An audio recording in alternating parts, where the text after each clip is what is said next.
Minuto Covid. Na Austrália, portanto, um ano e tal enfrenta uma pandemia a nível internacional que já afeta Cabo Verde também, desde março, de 19 de março de 2020, e a doença que se transmite através de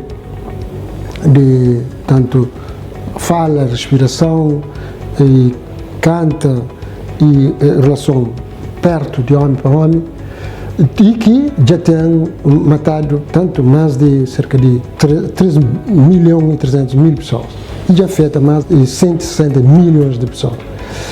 Agora, o mais importante que não tem para proteger, ter em conta a moda que transmite é, portanto, distanciamento, uso de máscara e lavagem de mão.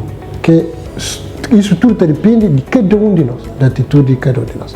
Então é extremamente importante que não sabendo o modo que transmite e tenta usar as medidas de proteção, que é lavagem de mão e distanciamento, uso de máscara, sempre com alguém que mora junto com nós dentro de casa. Para não poder, evita de contamina e leva para casa, porque dentro de casa não está se a máscara com a nossa família, e se não levar, não afeta a nossa família, e se tem mais vulnerável na nossa família, pessoas que têm hipertensão, diabetes, ou que têm doença que nem sabe, pode ficar afetado, pode ficar grave e pode chegar ao óbito. Todo alguém é vulnerável desde que tanto ainda é que a doença. Portanto, uma vez que a doença, ela pode ser vulnerabilidade, pode vir na tona. Então, nossa arma hoje é nossa maneira de proteger, que é as medidas que acaba de falar, com vacina que será dado para tudo que as pessoas que é mais vulnerável, para essa idade e para essa condição de saúde, mas também pessoas, para a função que exerce,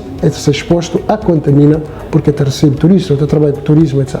Então é daí que, nesse momento que não está numa ilha que se transmite, está passando por um problema para modo essa pandemia, nós, como tanto pessoal de uma ilha turística, devemos ser mais proativo, ou seja, aderir mais ao uso de máscara, distanciamento e a vacinação.